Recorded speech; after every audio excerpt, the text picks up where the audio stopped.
ذکر خیر البشر میں رہتا ہوں، خوشبوؤں کے نگر میں رہتا ہوں، عشق احمد کا ارتقا دیکھو میں خدا کی نظر میں رہتا ہوں۔ جناب محمد حمزہ خان نذرانہ عقیدت وہ حضور سرور کائنات صلی اللہ علیہ وآلہ وسلم پیش فرما رہے تھے۔ حاضرین و ناظرین اکرام، میں خراج تحسین پیش کرتا ہوں ARYQ-TV کی تمام ٹیم کو، اور بالخصوص ARYQ-TV کے مالک جناب حاجی عبدالرؤف صاحب کو، ایگزیکٹو پروڈیوسر جناب عامر فیاضی صاحب کو اور ان کی ساری ٹیم کو کہ جنہوں نے اولیاء اکرام کے اس عظیم آستانے پر آج شان صحابہ رضی اللہ تعالی عنہم اجمعین کانفرنس کا انعقاد کیا اور اپنے چینل پر اسے آن ایئر کیا، اور دنیا بھر کے مسلمانوں کے لیے، ان کی تسکین کے لیے، ان کے ایمان کی تسکین کے لیے ایک بہترین موقع فراہم کیا۔ اور اب میں بلا تاخیر دعوت خطاب دینے والا ہوں ایک ایسی ہستی کو جن کی شخصیت کے مصداق کیا خوبصورت شعر رقم ہوا تھا۔ ہوا ہے گو تند و تیز لیکن چراغ اپنا جلا رہا ہے، وہ مرد درویش جس کو حق نے دیے ہیں انداز خسروانہ۔ حاضرین و سامعین، زیب سجادہ عیدگاہ شریف محافظ ناموس رسالت و صحابہ اکرام و اہل بیت رضی اللہ تعالی عنہم اجمعین، مجھے پورا یقین ہے کہ تاریخ ان کو فروغ عشق مصطفیٰ کے عظیم داعی کے طور پر ہمیشہ یاد رکھے گی۔ درود پڑھتی ہوئی ساعتوں کے جھرمٹ میں ثنا کے پھول لبوں پہ سجانے آئے ہیں کہ ہم اویس کے دندان پاک کی لو سے چراغ عشق محمد جلانے آئے ہیں۔ نعرہ تکبیر و رسالت میں استقبال کیجئے گا۔ تشریف لاتے ہیں جناب پیر طریقت رہبر شریعت جناب پیر محمد حسان حسیب الرحمان دام برکاتہم عالیہ۔ آپ سے میری گزارش ہے کہ آپ جلوہ افروز ہوں اور اپنے والہانہ خوبصورت انداز میں آج عظمت صحابہ کانفرنس میں اپنے خیالات کا اظہار فرمائیں۔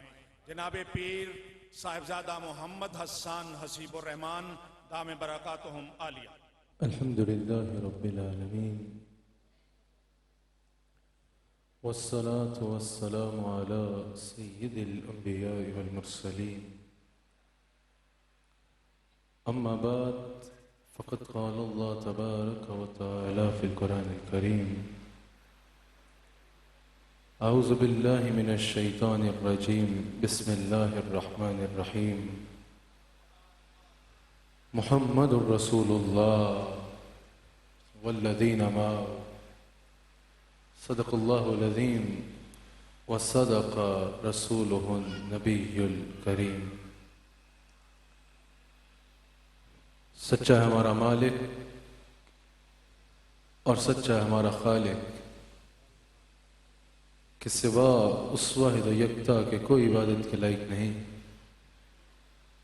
اور سچے ہیں اس کے پیارے حبیب رحمت للعالمین خاتم النبیین، آپ کے اور میرے آقا و مولا حضرت سیدنا و مولانا محمد الرسول اللہ صلی اللہ علیہ وآلہ وسلم کہ جن کے صحابی، جن کے غلام صادق کے یوم پر میں اور آپ یہاں جمع ہیں۔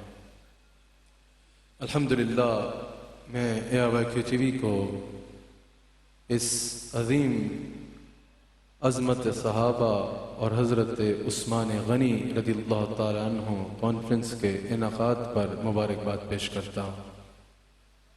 میرے مرشد کریم اس بزم محبت کی صدارت فرما رہے ہیں۔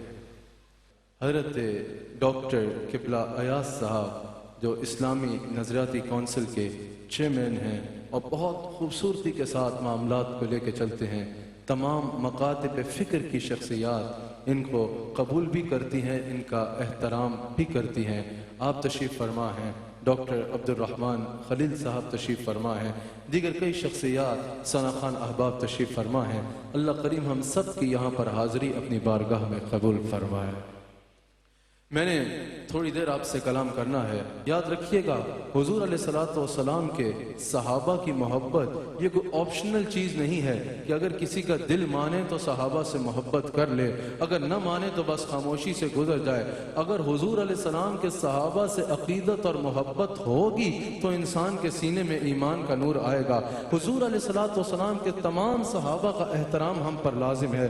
میں نے آیت کریمہ تلاوت کی، اللہ کریم ارشاد فرماتا ہے محمد الرسول اللہ والذین معہ۔ پہلے اللہ کریم نے اس آیت میں حضور علیہ السلام کے اسم گرامی کا ذکر فرمایا، حضور علیہ السلام کی صفت رسالت کا ذکر فرمایا، پھر اللہ کریم نے صحابہ کی صفات کا بیان فرمایا۔ صحابہ کی صفات کے بیان میں جب اللہ کریم نے صحابہ کی صفات کو بیان فرمایا، سب سے پہلی صفت، سب سے اہم صفت، سب سے بڑی صفت اور وہ صفت جو ان کو باقی تمام امت سے بلکہ امتوں سے امتیازی شان عطا کرتی ہے، سب سے بلند رتبہ عطا کرتی ہے، اس صفت کا ذکر فرمایا۔ وہ صفت کیا ہے؟ والذین معہ، کہ یہ جو رسول اللہ کے ساتھ ہیں انہیں رسول اللہ کی معیت حاصل ہے، یہ جو رسول اللہ صلی اللہ علیہ وآلہ وسلم کے ساتھ ہیں۔ اللہ کریم نے سب سے صحابہ کی اہم صفت، سب سے بڑی صفت جس کی وجہ سے ان کو سب امتوں میں امتیازی مقام حاصل ہے، اس صفت کا بیان فرمایا اور فرمایا والذین معہ،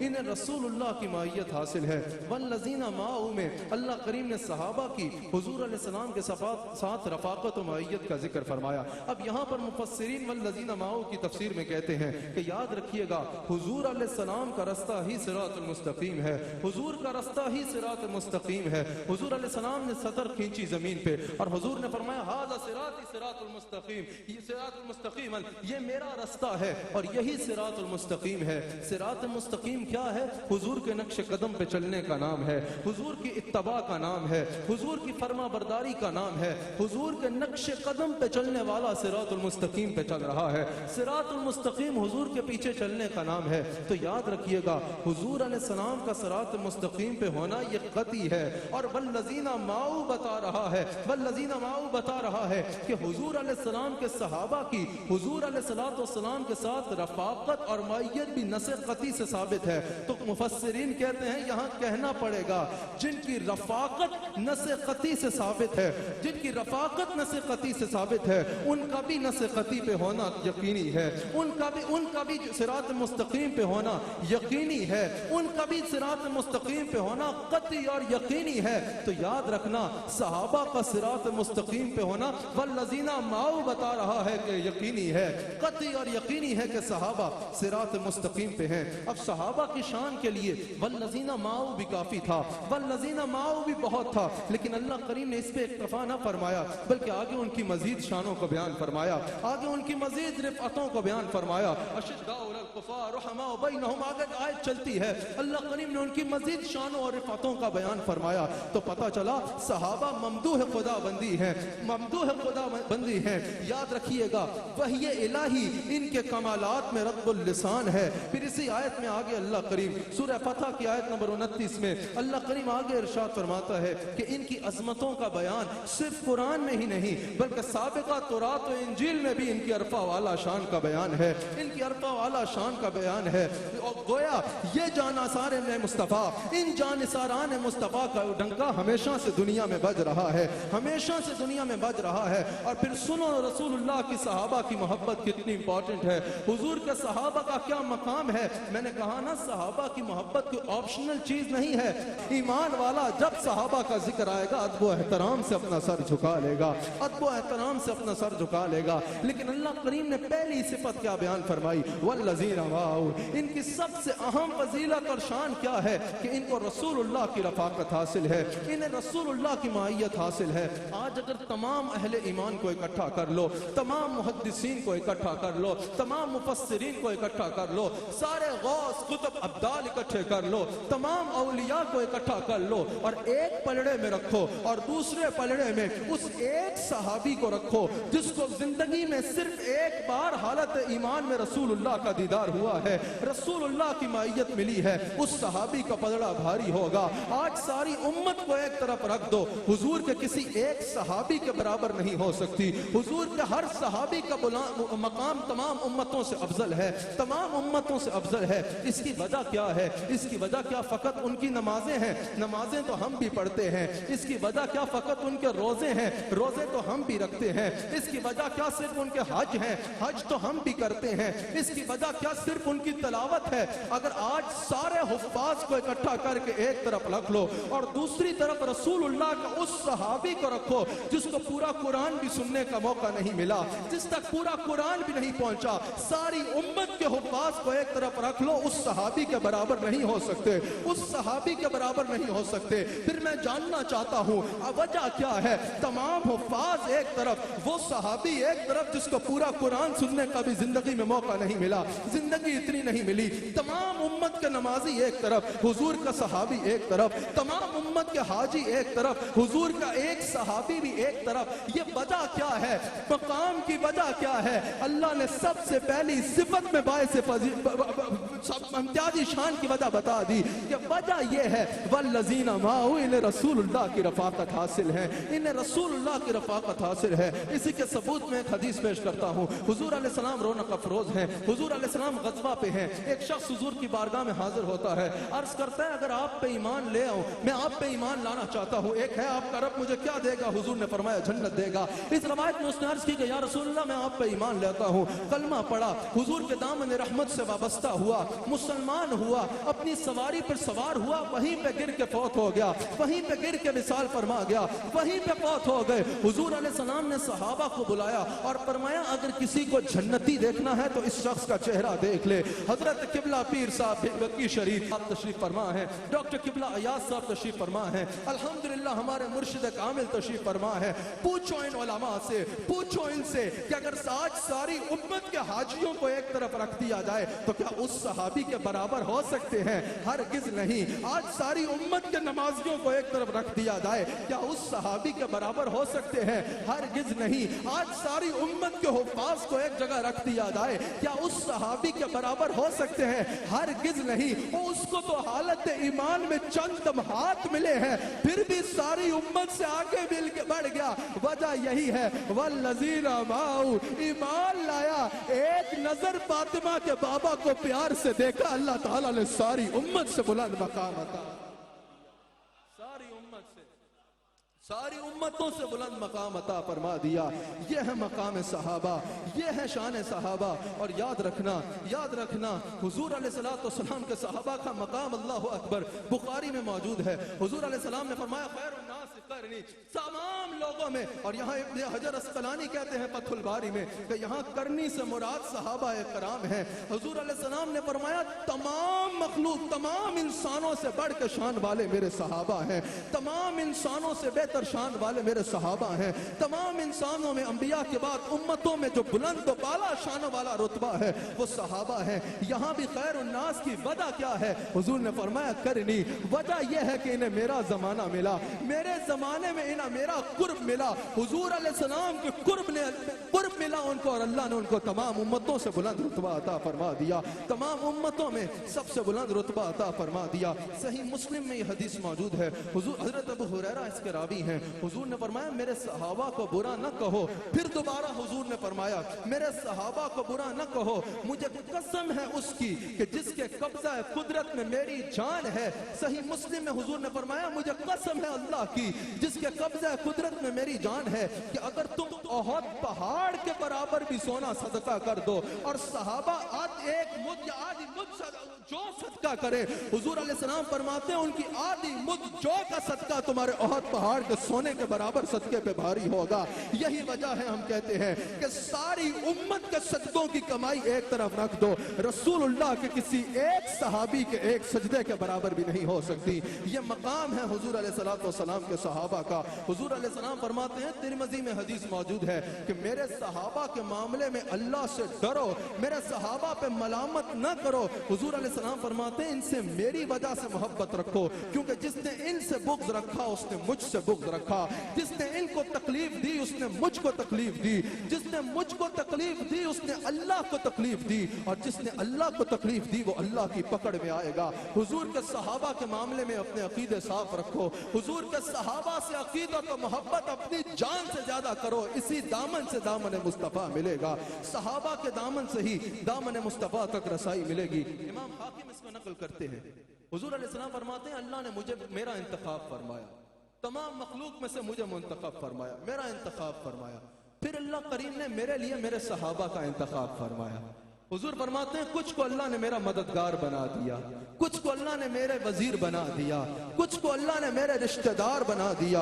اور حضور فرماتے ہیں میرے صحابہ کو برا نہ کہو, جس نے میرے صحابہ کو برا کہا اس پہ اللہ کی لعنت, اس پہ تمام ملائکہ کی لعنت, اور اس پہ سب انسانوں کی لعنت. اسی حدیث میں حضور آگے فرماتے ہیں جس نے میرے صحابہ کو برا کہا قیامت کے دن نہ اللہ اس کے فرض قبول کرے گا اور نہ نفل قبول کرے گا. اگر چاہتے ہو گویا کہ اللہ تم پہ راضی ہو تو رسول اللہ کے صحابہ کا دامن تھام لو, رسول اللہ کے صحابہ کا دامن تھام لو, رسول اللہ کے صحابہ سے عقیدت و محبت کا رشتہ قائم کر لو اگر اللہ کی رضا چاہتے ہو. طبرانی میں موجود ہے, امام باقی نے بھی اس کو نقل کیا, حضرت عبداللہ بن عباس راوی ہیں, حضور علیہ السلام رونق افروز ہیں, حضور نے اپنی نگاہ کو آسمان کی جانب اٹھایا, اللہ اکبر, ذرا سنو صحابہ کا مقام کیا ہے.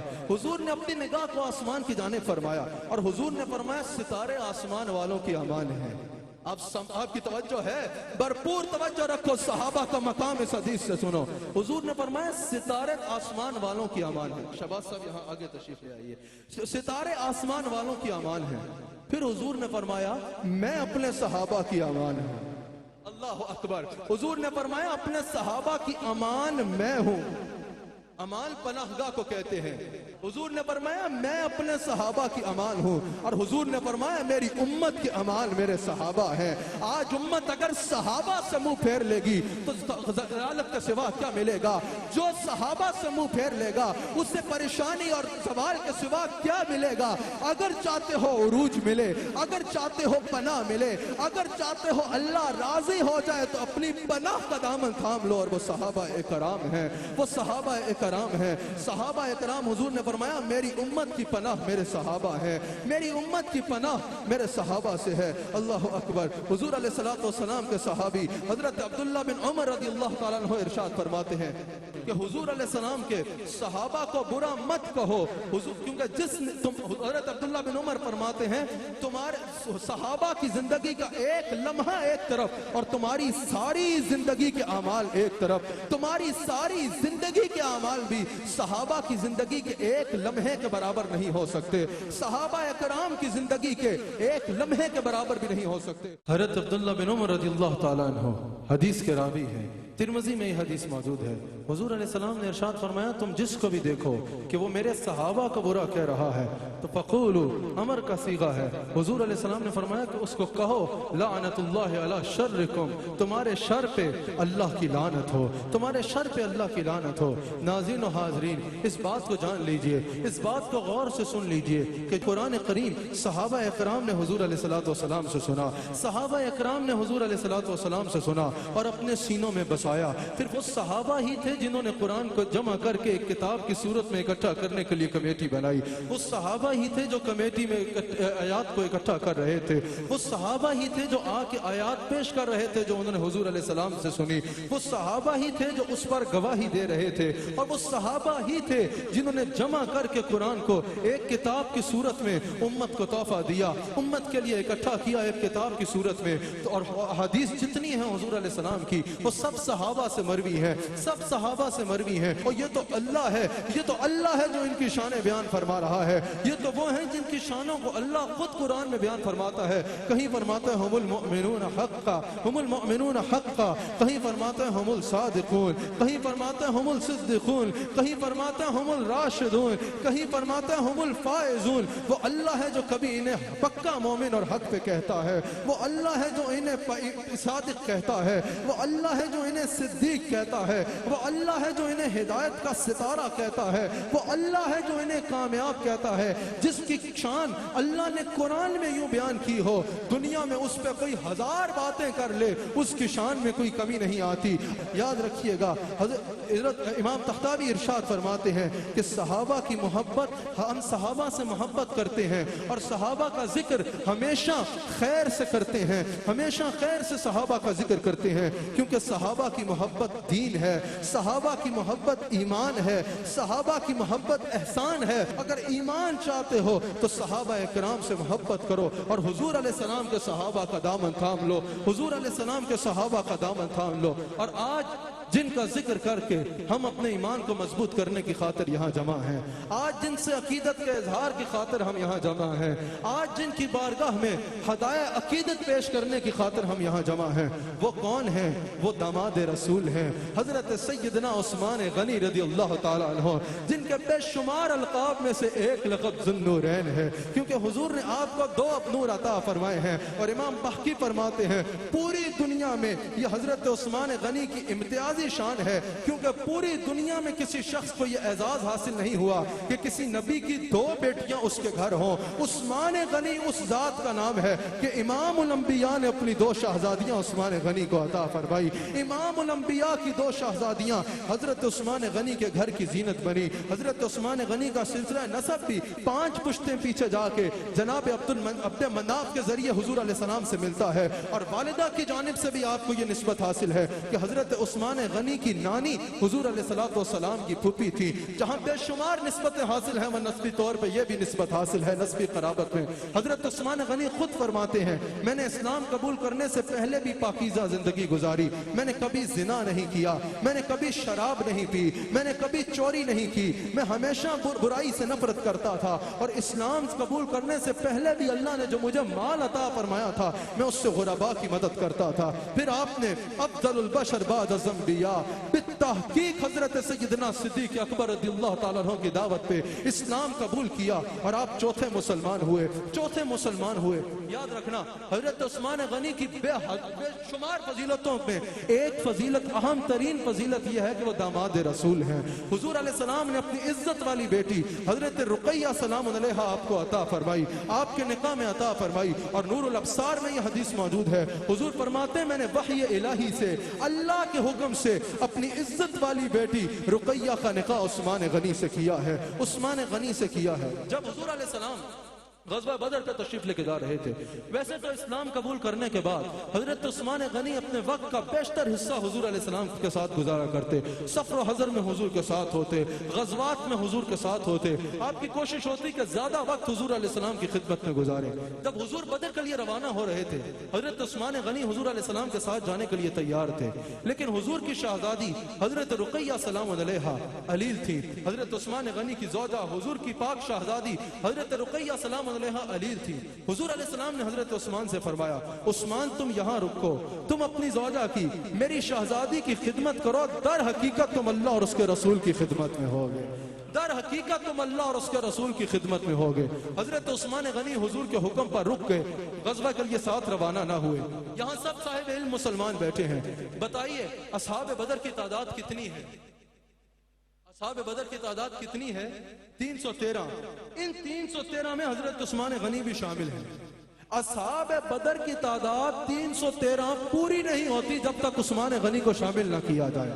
حالانکہ عثمان غنی تو مدینہ شریف سے نکلے ہی نہیں. حضرت ابو لبابہ اور دیگر 8 کا بھی ذکر ہے, لیکن میرا عنوان حضرت عثمان ہے. حضرت عثمان غنی مدینہ پاک سے نکلے ہی نہیں. حضرت رقیہ سلام علیہا کی تیمارداری کے لیے رک گئے, لیکن حضور نے فرمایا اصحاب بدر 313 گنے جاتے ہیں نا, نہ صرف یہ کہ تعداد 313 تب تک مکمل نہیں ہوگی جب تک عثمان شامل نہیں ہوگا. حالانکہ عثمان گھر رہے. حضور نے جب مال غنیمت تقسیم فرمایا تو حضرت عثمان کو برابر کا حصہ عطا فرمایا. نہ صرف مال غنیمت میں برابر کا حصہ عطا فرمایا, بلکہ حضور نے فرمایا غزوے کی جانب چلنے والا اور وہاں پر ہونے والے معاملات میں قدم قدم پہ عثمان ہمارے ساتھ برابر کا شریک ہے. عثمان ہمارے ساتھ برابر کا شریک ہے. ابھی فتح کا قاصد مدینہ منورہ پہنچا ہی تھا فتح کی خبر لے کے. حضرت رقیہ سلام علیہا کا وصال ہو گیا. حضور مدینہ منورہ تشریف لائے. حضور کو جب اپنی شہزادی کے وصال کی خبر ملی, حضور بے حد مغموم ہوئے اور بہت غم اور پریشانی میں حضور علیہ السلام نے حضرت رقیہ سلام علیہا کا جنازہ پڑھایا.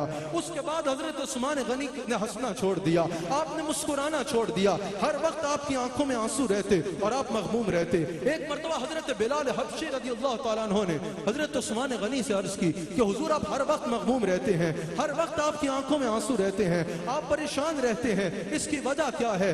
آپ نے فرمایا میں کیوں نہ مغموم ہوں, میں رسول اللہ کی اس نسبت سے محروم ہو گیا. میں داماد رسول تھا, میں گھر سے باہر ہوتا تو حضور کا چہرہ دیکھا کرتا, گھر میں ہوتا تو حضور کی عزت والی بیٹی میرے گھر کی زینت تھی, میں اس نسبت سے محروم ہو گیا. حضرت بلال حبشی رضی اللہ تعالیٰ عنہ نے یہ معاملہ حضور علیہ السلام کی بارگاہ میں عرض کیا. ابھی حضرت عثمان مسجد نبوی کے دروازے ہی پہ پہنچے تھے تو جبریل امین حاضر ہوئے. حضور علیہ السلام نے حضرت عثمان کو بلایا. طبرانی میں یہ حدیث موجود ہے. حضور علیہ السلام نے حضرت عثمان کو بلایا اور حضور علیہ السلام نے فرمایا اے عثمان یہ جبریل ہے اور یہ پیغام کبریا لایا ہے, یہ میری بارگاہ میں عرض کر رہا ہے کہ اللہ فرما رہا ہے اے میرے حبیب علیہ السلام میں نے آپ کی عزت والی بیٹی ام کلثوم کا نکاح عثمان کے ساتھ فرمانے کا فیصلہ کر لیا ہے. حضور طبرانی میں موجود ہے. حضور فرماتے ہیں میں نے فقط وحی الہی سے, فقط اللہ کے حکم سے اپنی بیٹی ام کلثوم کا نکاح عثمان کے ساتھ کیا ہے. حضور علیہ السلام نے نکاح پڑھایا حضرت عثمان غنی کے ساتھ حضرت رقیہ سلام علیہا کا. پھر حضور علیہ السلام فرماتے ہیں, امام جلال الدین سیوطی نقل کرتے ہیں کہ جب حضرت ام کلثوم کا وصال ہوا اس وقت حضور علیہ السلام نے فرمایا سنو مقام عثمان غنی کیا ہے, سنو حضرت رسول اللہ کی حضرت عثمان سے محبت کیسی ہے. حضرت ام کلثوم کے وصال پہ حضور علیہ السلام نے فرمایا یہ میری 2 بیٹیاں تھی نا جو عثمان کے نکاح میں نے دی, اگر میری 40 بیٹیاں بھی ہوتی تو یک بعد دیگر میں عثمان کے نکاح میں دے دیتا, یک بعد دیگر ان کو میں عثمان کے نکاح میں دے دیتا. اس کو امام سیوطی نے نقل کیا ہے. حضرت عثمان غنی کا مقام ہمارے حضرت عثمان غنی کا مقام بلند و بالا ہے. ہمارا مقدر ہے کہ اللہ نے ہمیں حضرت عثمان غنی سے عقیدت عطا فرمائی ہے اور آج اس عقیدت کے اظہار کا موقع عطا فرمایا ہے. بخاری میں موجود ہے حضرت عائشہ صدیقہ سلام علیہا ام المؤمنین بنت صدیق حضرت عائشہ سلام علیہا رابیہ ہے. یاد رکھنا حضور علیہ السلام فرماتے ہیں کہ میری امت میں سب سے زیادہ حیادار شخص کا نام حلیۃ الاولیاء میں یہ حدیث موجود ہے, سب سے زیادہ حیادار شخص کا نام عثمان غنی ہے. بخاری میں موجود ہے. ام المؤمنین فرماتی ہیں کہ حضور علیہ السلام کا دربار تھا, حضور رونق افروز تھے, حضور بیٹھے تھے اور حضور کی پنڈلی مبارک سے کپڑا کچھ ہٹا ہوا تھا. افضل البشر بعد از انبیاء صدیق اکبر حضور کی بارگاہ میں حاضر ہوئے. حضور ویسے ہی تشریف فرما رہے اور ان کی عرض کو سنا.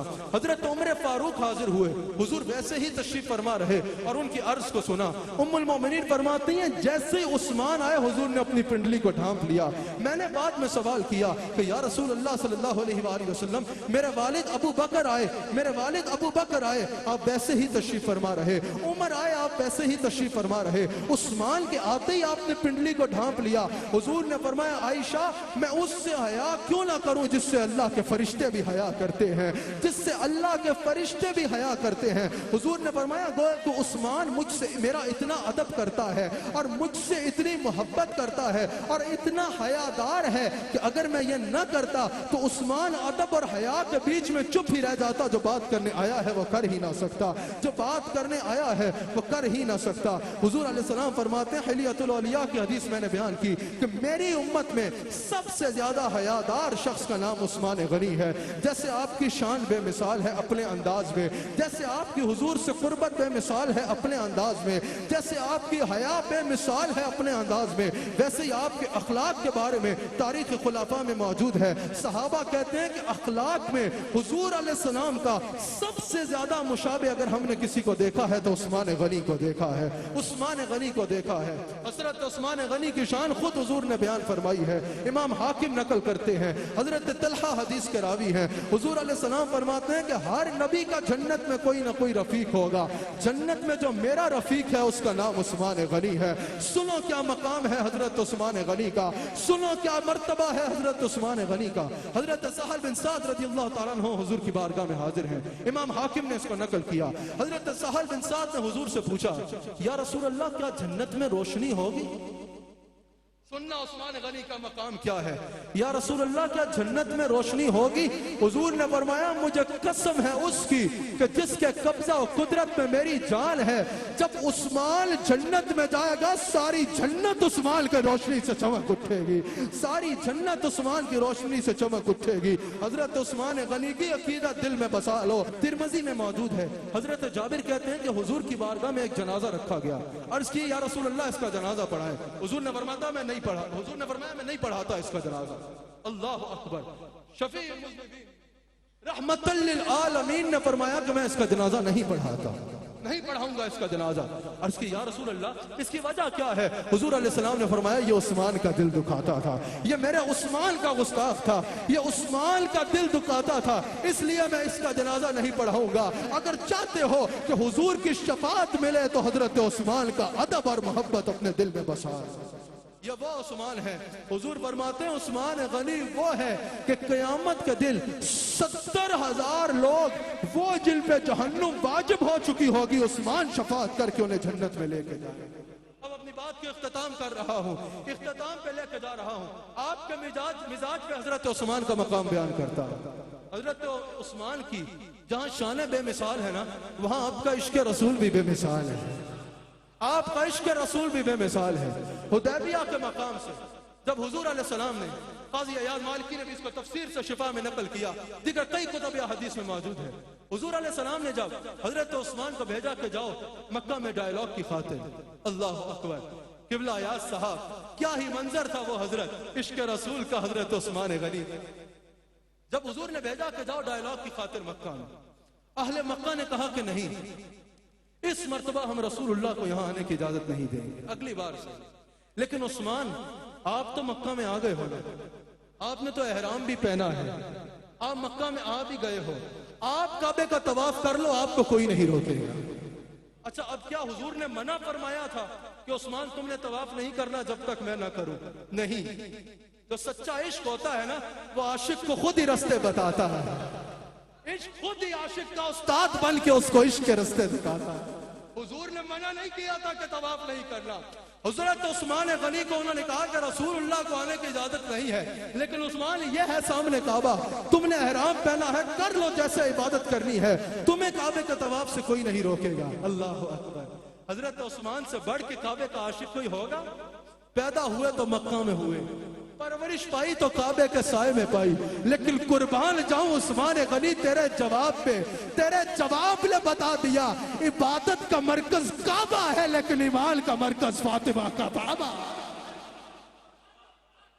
حضرت عثمان غنی نے کہا تم کہتے ہو رسول طواف نہ کریں تو میں کروں، سن لو اگر رسول اللہ طواف نہیں کریں گے تو عثمان بھی طواف نہیں کرے گا، عثمان بھی طواف نہیں کرے گا۔ اچھا یہاں غلام کی عقیدت دیکھو اور وہاں آقا کا غلام پہ مان دیکھو۔ جب دیر ہو گئی نا صحابہ نے کہا یا رسول اللہ عثمان تو خوش نصیب ہے، آج عثمان طواف کر لے گا۔ حضور نے فرمایا سن لو جب تک میں طواف نہیں کرتا عثمان طواف نہیں کرے۔ بندہ مٹ جائے نہ آقا پہ وہ بندہ کیا ہے، بے خبر ہو جو غلاموں سے وہ آقا کیا۔ اچھا پھر دیر ہو گئی، جب پھر دیر ہو گئی نا تو صحابہ کو یہ خیال آیا یہ خیال آیا کہ کہیں عثمان کے ساتھ کچھ برا نہ کیا ہو انہوں نے، کہیں عثمان کو انہوں نے تکلیف نہ دے دی ہو، کہیں عثمان کو انہوں نے شہید نہ کر دیا ہو۔ جب یہ سوال اٹھے تو حضور نے فرمایا آؤ میرے لیے، میرے ہاتھ پہ عثمان کے لیے بیعت۔ اللہ اکبر، ذرا سننا عثمان غنی کا مرتبہ کیا ہے۔ اور کوئی سورج کی چاند کی طرف منہ کر کے تھوکے تو تھوک واپس اس کے منہ پہ آتا ہے۔ حضرت عثمان کو حضور نے وہ مرتبہ عطا فرما دیا ہے کہ ان کو کسی کی تعریف کی ضرورت نہیں ہے، جو ان کی تعریف کرے گا اللہ اس کے مرتبے بلند فرمائے۔ سنا مقام عثمان غنی کیا ہے۔ جب یہ بات ہوئی نا کہ عثمان کو شہید نہ کر دیا گیا ہو، الحمدللہ ہم اہل سنت ہیں اور ہمارا عقیدہ ہمارے امام نے بیان کر دیا ہے۔ ہم رسول اللہ کے رشتہ داروں کے بھی غلام ہیں، حضور کی اہل بیت کے بھی سگ ہیں، اور صحابہ کی نالین بھی ہمارے سروں کا تاج۔ ہمارے امام نے ہمارا عقیدہ بیان کیا ہے۔ مولانا احمد رضا خان رحمت اللہ علیہ کہتے ہیں اہل سنت کا ہے بیڑا پار اصحاب رسول، نجم ہے اور ناؤ ہے عطرت رسول اللہ۔ الحمدللہ اہل سنت کا ہے بیڑا، اس کو اپنے سینے میں بساؤ۔ میں چاہتا ہوں پوری دنیا میں کروڑوں لوگ یہ RY پہ یہ پروگرام دیکھ رہے ہیں، میرے ساتھ کہو تاکہ یہ عقیدہ دل میں نقش ہو۔ اہل سنت کا ہے بیڑا پار اصحاب رسول، نجم ہے اور ناؤ ہے عطرت رسول اللہ۔ حضور نے فرمایا آؤ میرے ہاتھ پہ عثمان کے لیے بیعت لو۔ حضور نے اپنا ہاتھ رکھا اور فرمایا ھذا ید عثمان۔ اللہ اکبر، حضور نے اپنے ہاتھ کو کہا یہ عثمان کا ہاتھ ہے۔ اللہ اکبر، اللہ اکبر، حضور نے کہا یہ ہاتھ عثمان کا ہاتھ ہے۔ کیا کہا؟ ھذا ید عثمان، اپنا ہاتھ رکھ کے کہا یہ عثمان کا ہاتھ ہے۔ پھر صحابہ نے حضور کے ہاتھوں پہ ہاتھ رکھا۔ جب صحابہ نے حضور کے ہاتھ پہ ہاتھ رکھ دیا نا، اب حضور اپنا دایاں ہاتھ اوپر رکھ رہے تھے تاکہ بیعت لی جا سکے، وہ قربان جائے مصطفیٰ کی شان پہ۔ پہلے ہاتھ کو حضور نے کہا یہ عثمان کا ہاتھ ہے، اس سے پہلے کہ حضور دوسرا ہاتھ جب رکھتے تو فرماتے یہ میرا ہاتھ ہے۔ حضور نے ہاتھ رکھا، اللہ نے فرمایا ید اللہ فوق ایدیہم، حبیب اب یہ جو ہاتھ ہے نا یہ تمہارا ہاتھ نہیں ہے، یہ مجھ اللہ کا۔ حضور نے فرمایا سن لو، اگر میرا غلام عثمان کو انہوں نے کچھ کہا تو ہم عثمان کا بدلہ لیں گے۔ اللہ اکبر، حضرت عثمان غنی کے جہاں عشق رسول بے مثال ہے، وہاں آپ کی سخاوت بھی بے مثال ہے۔ حضور علیہ السلام آپ کی سخاوت ایسی ہے، قبلہ یا صاحب کوئی آپ کو ماننے والا ہو یا آپ کا منکر ہو، آپ کا نام لیتے ہوئے غنی کہنے پہ مجبور ہو، کیونکہ یہ سب جانتے ہیں، ہر مسلمان کو اس بات کا پتہ ہے مانے یا نہ مانے کہ صحابہ میں دین کی مالی معاونت جتنی عثمان غنی رضی اللہ تعالیٰ عنہ نے کی ہے اتنی کسی اور نے نہیں۔ سب سے زیادہ مالی معاونت حضرت عثمان غنی نے کی ہے۔ صرف اگر تبوک کے موقع پر ہی دیکھا جائے، حضور علیہ السلام رونق افروز ہوئے، حضور نے فرمایا دین کو مال کی ضرورت ہے پیش کیا جائے۔ حضرت عثمان غنی اٹھے، کہا یا رسول اللہ 100 اونٹ آپ کی بارگاہ میں پیش کرتا ہوں۔ حضور نے فرمایا کوئی اور، پھر اٹھ گئے، کہا یا رسول اللہ 200 اونٹ مال سے بھرے ہوئے اور پیش کرتا ہوں۔ حضور نے فرمایا کوئی اور، پھر اٹھ گئے، کہا یا رسول اللہ 300 اونٹ مال سے بھرے اور پیش کرتا ہوں۔ حضور منبر سے اتر آئے، کمال شفقت کا اظہار فرمایا حضرت عثمان سے، اور فرمایا عثمان آج کے بعد تیرا کوئی عمل تجھے نقصان نہیں دے گا۔ جب حضور نے یہ فرمایا، حضرت عثمان غنی نے اظہار تشکر کے طور پہ، شکر کے طور پہ کہا یا رسول اللہ 350 اونٹ اور پیش کرتا ہوں، سرکار 50 گھوڑے اور پیش کرتا ہوں، سرکار 1000 اشرفیاں اور پیش کرتا ہوں۔ تو صرف تبوک کے مقام پہ ہی 950 اونٹ، 50 گھوڑے اور 1000 اشرفیاں حضرت عثمان نے حضور کی نالین پہ ماری۔ مسجد نبی کی پہلی زمین حضرت صدیق اکبر نے لی، دوسری بار یا حضرت عثمان غنی کے دور تک جتنی توسیع ہوئی زمین حضرت عثمان نے اپنے ذاتی مال سے پیش کی۔ حضور نے 2 نوجوانوں کو فرمایا جب توسیع ہو رہی تھی کہ کیا یہ زمین مجھے جنت کے بدلے میں دو گے؟ کوئی ایسا تاجر سنا ہے؟ کبھی ایسی تجارت سنی ہے؟ کہا یہ زمین دے دو جنت لے لو۔ کہا سرکار حاضر، لیکن اس زمین کے سوا ہمارے پاس کچھ ہے نہیں۔ حضرت عثمان نے عرض کی یا رسول اللہ کوئی اور لے کے دے تو اس کے لیے بھی یہی پیشکش ہے؟ حضور نے فرمایا ہاں اس کے لیے بھی یہ ہے۔ حضرت عثمان نے ان کے منہ مانگی قیمت پہ وہ زمین لے کر حضور کو پیش کی۔ حضور نے فرمایا عثمان نے میرے سے جنت خرید لی ہے۔ اور جب بیر روما حضور علیہ السلام کی بارگاہ میں ایک روایت کے مطابق 20 اور ایک کے مطابق 40,000 درہم سے لے کر حضور کی بارگاہ میں حضرت عثمان نے پیش کیا، بخاری میں موجود ہے اس وقت حضور نے اس وقت بھی فرمایا عثمان نے میرے سے جنت خرید لی ہے۔ حضور اکثر فرماتے عثمان وہ ہے جو 2 مرتبہ مجھ سے جنت خرید چکا ہے، 2 مرتبہ مجھ سے جنت خرید چکا ہے۔ حضرت ابو سعید رضی اللہ تعالیٰ عنہ ارشاد فرماتے ہیں میں نے خود دیکھا کہ حضور ساری رات ہاتھ اٹھا کے کہا کرتے یا اللہ میں عثمان سے راضی ہو چکا ہوں، تو بھی عثمان سے راضی ہو۔ حضرت صدیق اکبر کے دور خلافت میں مکہ میں قید سالی ہو گئی، ایسے میں ٹھنڈی ہوا کے جھونکے کے طور پہ خبر آئی کہ 1000 اونٹوں میں مبنی تجارتی قافلہ مدینہ منورہ میں آ رہا ہے عثمان غنی کا۔ لوگ حضرت عثمان کی بارگاہ میں حاضر ہوئے، کہا حضور 2 گنا منافع پہ دے دیں۔ آپ نے فرمایا نہیں دیتا۔ کہا 3 گنا منافع پہ دے دیں۔ امام سیوطی نے نقل کیا، آپ نے فرمایا نہیں دیتا۔ لوگوں نے کہا پھر کتنا منافع لیں گے؟ آپ نے فرمایا 10 گنا منافع لوں گا۔ بات حضرت صدیق اکبر تک پہنچی۔ حضرت عمر فاروق نے کہا کہ مجھے اجازت دے میں عثمان سے بات کروں۔ حضرت عمر فاروق حضرت عثمان کی بارگاہ میں حاضر ہوئے اور حضرت عثمان غنی کے پاس تشریف لائے اور ارشاد فرمایا کہ عثمان کیا وہی نہیں ہو تم جس نے ایک اشارے پہ بیر روما خرید کے پیش کر دیا تھا؟ جنت البقیع کی زمین ایک اشارے پہ پیش کر دی تھی، ایک اشارے پہ تبوک کے موقع میں کیا کچھ حضور کے قدموں پہ نہیں وار دیا تم نے؟ آج مال کی محبت اتنی آ گئی کہ مسلمان مر گئے ہیں اور تم 10 گنا منافع مانگ رہے ہو۔ حضرت عثمان نے فرمایا اے عمر فاروق آپ بھی میری بات نہیں سمجھے، بھلا دنیا میں کوئی ایسا تاجر ہے جو 10 گنا منافع دے؟ کہا نہیں ہے۔ کہا حضور کی حدیث ہے 1 نیکی کرو اللہ 10 عطا فرمائے گا، میں 10,000 گنا منافع پہ بغیر کچھ لیے سب کچھ رسول اللہ کی امت کے نام کر رہا ہوں، سب کچھ رسول اللہ کی امت کے نام کر رہا ہوں۔ آخری 2 منٹ ہے میری گفتگو پہ اور پھر میں نے حضرت قبلہ کو خطاب کے لیے دعوت دینی ہے۔ جب حضرت عثمان غنی رضی اللہ تعالیٰ عنہ کی شہادت کا دل تھا، حضرت عثمان غنی رضی اللہ تعالیٰ عنہ نے حضور علیہ السلام کے صحابی حضرت عبداللہ بن عمر کو پاس بلایا۔ حضرت امام حاکم اس کو نقل کرتے ہیں، کہا میں نے ابھی سحری کی ہے، ابھی خواب میں رسول اللہ کا دیدار ہوا ہے اور رسول اللہ نے فرمایا عثمان آج کی افطاری تم نے میرے ساتھ کر دی۔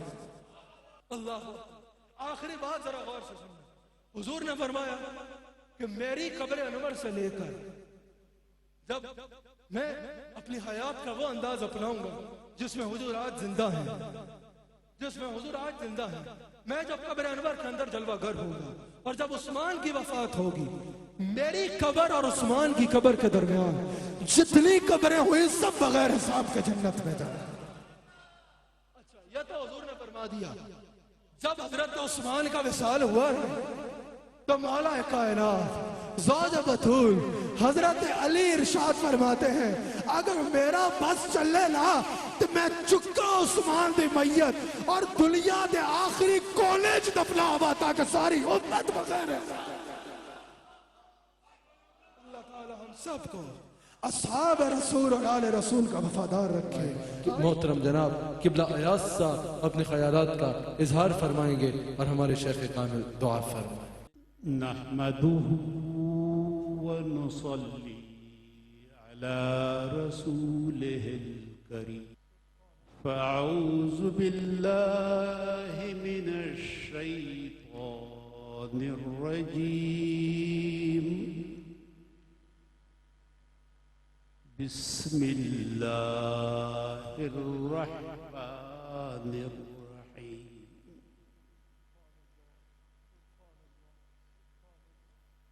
إنا أعطيناك الكوثر فصل لربك وانحر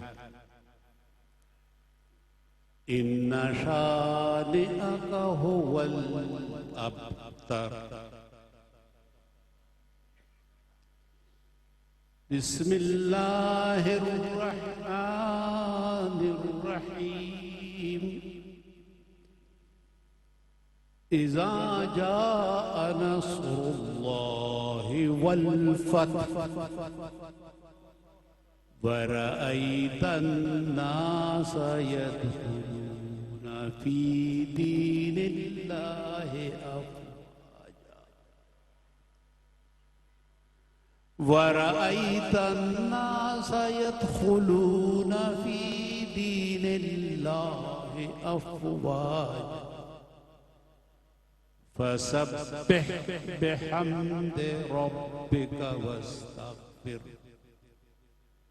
إنه كان توابا صدق الله العظيم.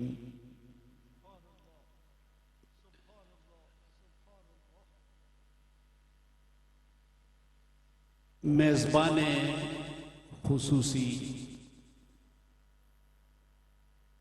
حضرت علامہ صاحبزادہ پیر نقیب الرحمان صاحب،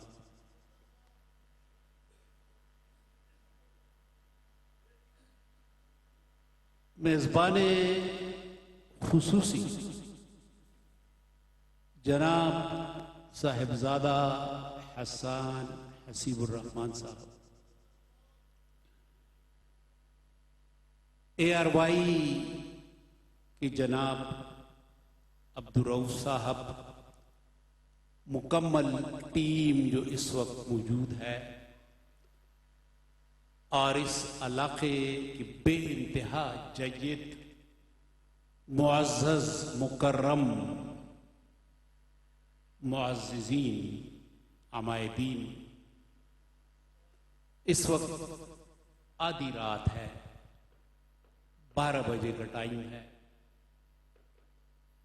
میں سمجھتا ہوں کہ یہ ہمارے اوپر اور اس مجمع کے اوپر اللہ تعالیٰ کا ایک خصوصی کرم ہے، خصوصی کرم ہے کہ ہم یہاں ذکر کر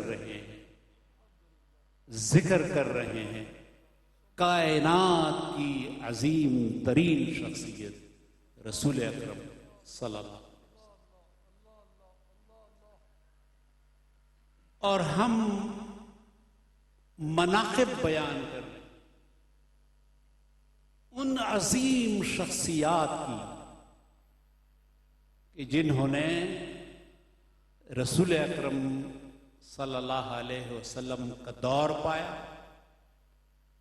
ان کے دیدار کیے، ان کی صحبت انہیں ملی، ان کے آس پاس انہوں نے تربیت حاصل کی، اور پھر وہ تعلیمات 4 دانگ عالم میں پھیلائی،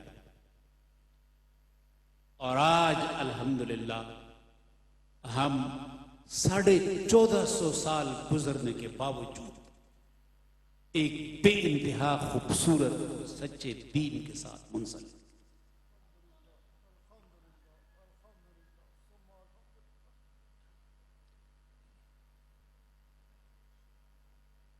جن صحابہ کرام کا ذکر ہوا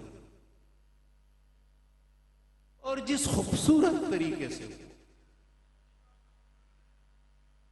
کہ صرف 10 مبشرہ نہیں ہے، صرف 10 نہیں ہے، لاکھوں کی تعداد ہے، اور پھر لاکھوں نے اور لاکھوں اور کروڑوں کو اس قابل بنایا ہے کہ صراط مستقیم پر جائے اور جنت کے حقدار بنے۔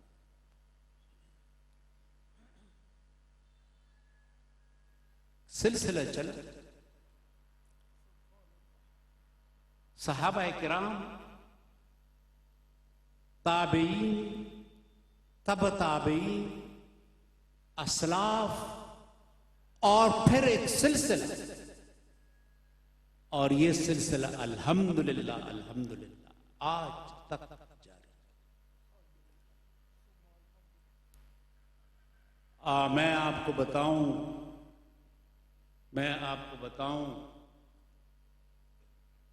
کہ عالم اسلام پر مشکل ترین ادوار آئے ہیں، لیکن مشکل ترین ادوار میں بھی انہی علماء نے، خانقاہوں نے، آستانوں نے، ہمارے ان جیسے بزرگوں نے ہمارے دین کا انسلاخ برقرار رکھا ہے. ہماری آنکھیں اور ہماری گردن ان کے احسان کے اندر جھکی.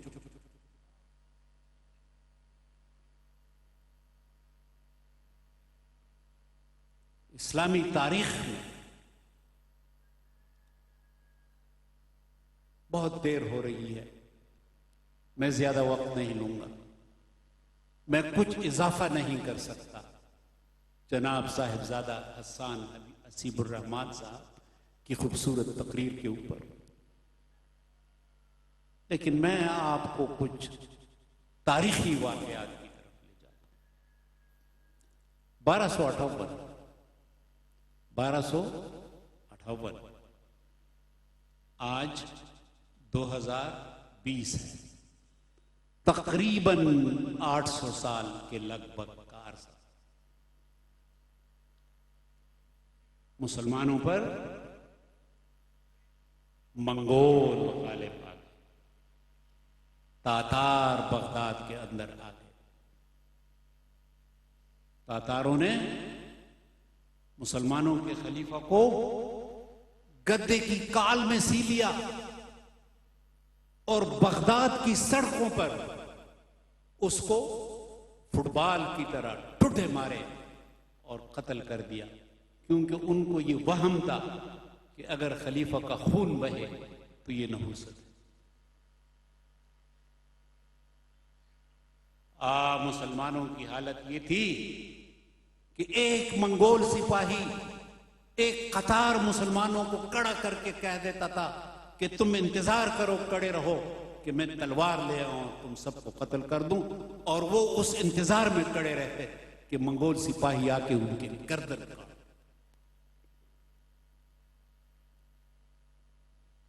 کوئی بادشاہ کسی کی یہ جرت نہیں تھی کہ مسلمانوں کو منگولوں سے بچائے. مصر کا بادشاہ ملک الظاہر بیبرس صلح کی درخواست کرتا تھا، خوارزم شاہ کو بگایا، سندھ کے اندر اس نے چھلانگ لگائی، مقابلہ کیا، مینگو برنی کا خطاب پایا، ہمیشہ زندہ رہنے والا، لیکن منگولوں کس نہ دے.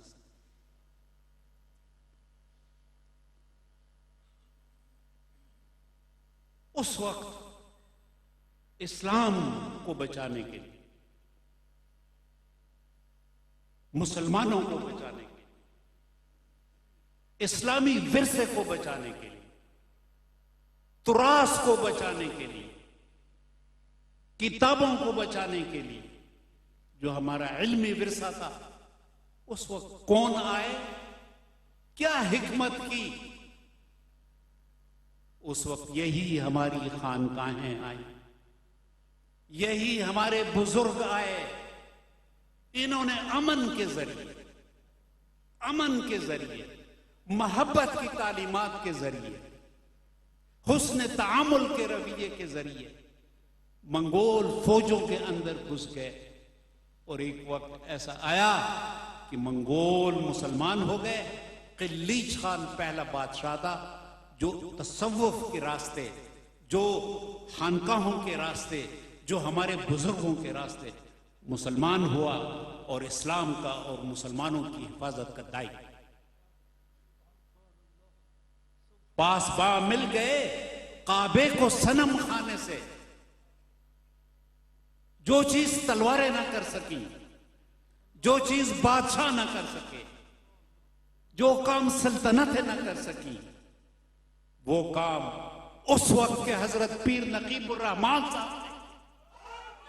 اس وقت کوئی نہ کوئی پیر نقیب الرحمان صاحب ہو، اس نے کیا یہ کام. اس وقت نوجوان حسان حبیب نصیب الرحمان صاحب نے. اس وقت بھی تو کوئی ہوگا نا، اس وقت بھی تو کوئی بزرگ ہوگا. تو آج ہمارے گردن آج ہمارے سر، آج ہماری آنکھیں ان کے احسان کے اندر اور ان کے سامنے جھکے ہوئے ہیں. ہم ممنون احسان ہیں کہ انہوں نے یہ طریقہ کر کے اسلام کو تحفظ دیا مسلمانوں کو. پھر اسلام غالب آیا جی، عثمانی سلطنت قائم ہو گئی. ہندوستان کے اندر غزنوی آئے، غوری آئے، بلبن آئے، مغل آئے، لیکن اسلام پہلا کس کے ذریعے؟ اسلام پہلا بزرگوں کے ذریعے، اسلام پہلا علماء کے ذریعے، اسلام پہلا صوفیاء کے ذریعے، جنہوں نے محبت کا درس دیا، حسن تعامل کا درس دیا، اور یہاں پہ مسلمانوں کے لیے ایک بہت بڑا مقام پیدا کیا. اور آج آپ دیکھ رہے ہیں کہ پورے اس علاقے میں، ہند کا جو علاقہ ہے، ہر جگہ آپ کو صوفیاء، ہر جگہ آپ کو خانقاہ نظر آ رہے ہیں، جن کی وجہ سے آج ہم مسلمان ہیں. اور انشاءاللہ ہماری اولاد کے ساتھ یہ اسلام کا تسلسل. اس علاقے کے لوگ جانتے ہیں کہ خواجہ خواجگان حضرت علامہ پیر عبد الکریم صاحب کی وفات 1836 1936 میں 1936 میں ہوئی. تو اس سے پہلے یہ تشریف لائے تھے. یہ میدان لق و دق صحرا ہے، یہاں پہ یہ آبادی نہیں ہے. انہوں نے یہاں پہ مقام بنایا، انہوں نے خانقاہ بنائی، اور الحمدللہ یہ پورا علاقہ آج اسلام کی روشنی سے.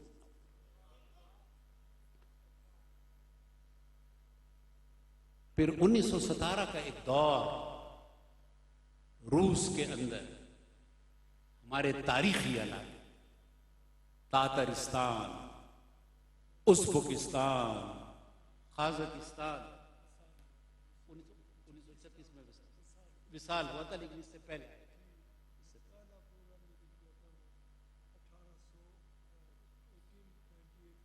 1898 میں یعنی انگریزوں کے براہ راست آنے کے 40 سال بعد 1857 میں آزادی کی جنگ. تو اس سے آپ اندازہ لگا لیں کہ ان صوفیاء کا اور ان خانقاہوں کا ہمارے اوپر، ہمارے خاندانوں کے اوپر اور ہماری آئندہ نسل کے اوپر کیا احسانات. پھر 1917 کا Tatarstan, Kazakhstan, Uzbekistan, Kyrgyzstan, Azerbaijan, یہ تمام علاقے روس کے قبضے میں آ گئے. مساجد بند ہو، اسلام کا نام لینا ممنوع ہو. لیکن آج یہ علاقے مسلمان ہیں دوبارہ. آج ماسکو کے اندر دنیا کی سب سے بڑی مسجد بن گئی ہے. کیسے ممکن؟ کبھی ہم نے سوچا کیسے ممکن؟ یہی بزرگ تھے، یہی صوفیاء تھے جنہوں نے کوئی تاثر نہیں دیا، کوئی موقع نہیں دیا کہ کوئی دیکھے کہ ہم نماز پڑھ رہے ہیں، ہم ذکر کر رہے ہیں. تہخانوں کے اندر لینن کی تصویر لگی ہوتی تھی، لیکن جب نماز کا وقت ہوتا تھا تو لینن کی تصویر کو الٹ کر کے خفیہ ممبر، خفیہ محراب سامنے آ جاتا، اللہ تعالیٰ کے حضور چک جاتے، نماز پڑھتے، ایک سلسلہ جو تھا اس کو برقرار. البانیہ ایک ملک ہے جہاں مساجد کو تالا لگایا گیا. بوڑھے مسلمان خواتین، مرد مسجد کے سامنے سے گزر کے کھڑے ہو جاتے تھے، روتے تھے کہ یہ جگہ ہماری ہے، ہمارے آبا و اجداد یہاں جا کے عبادت کیا کرتے۔ آج ہمیں نہیں معلوم کہ ان کا کلمہ کیا تھا، ان کی عبادت کیا تھی۔ آج البانیہ کے اندر تصوف کے سلسلے ہیں، الحمدللہ۔ یونان کے اندر 2 مرتبہ کانفرنسوں میں میری ملاقاتیں البانیہ کے صوفیاء کے ساتھ ہوئی ہیں۔ البانیہ میں ایک بار پھر اسلام آیا۔ تو یہ کچھ گزارشات تھی جو میں آپ کے سامنے پیش کرنا چاہتا تھا۔ یہ پیغمبروں کے رویے کا تسلسل ہے، یہ پیغمبرانہ منہج کا تسلسل، محبت کے ذریعے، اپنے لوگوں کو نزدیک لانے کے ذریعے، سینے کے ساتھ لگانے کے ذریعے۔ پہلا تنازع آپ کو قرآن پاک کے اندر آپ دیکھیں تو حابیل اور قابیل کا ملتا ہے۔ تو آپ قابیل کو دیکھتے ہیں کہ وہ تشدد کی طرف مائل ہے،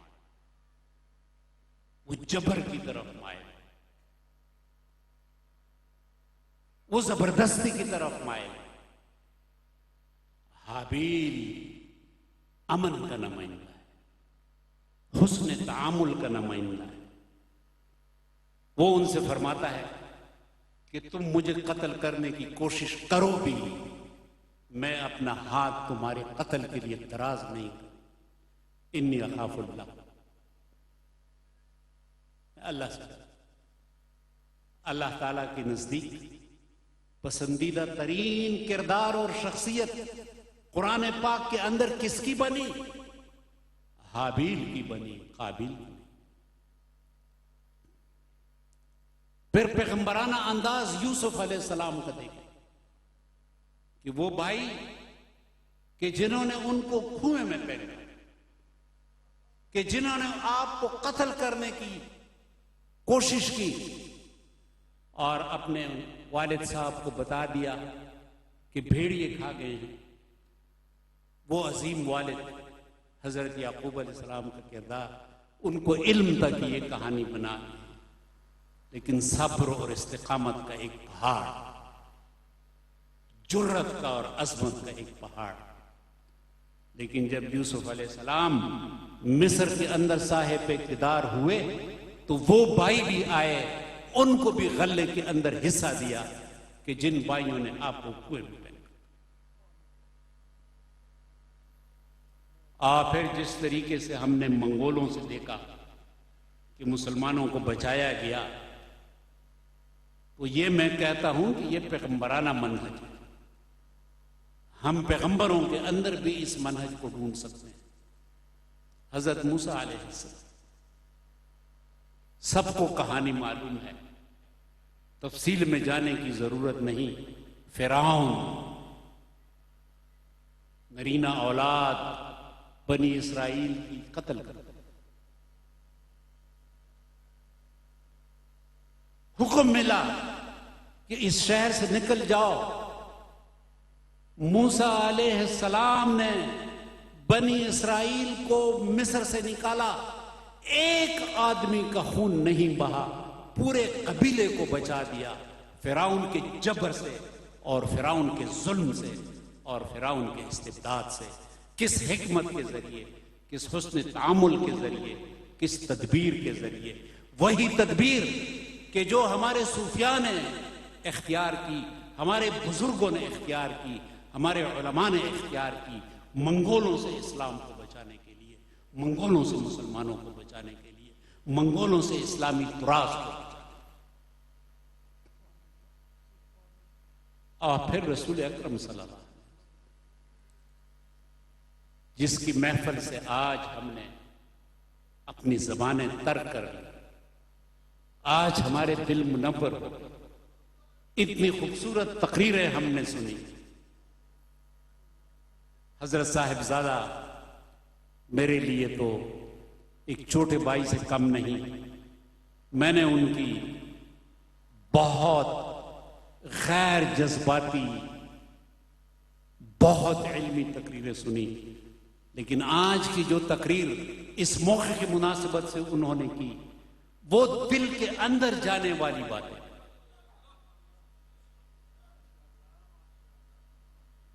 ایک جذبہ، روح کو منور کرنے والے باتیں۔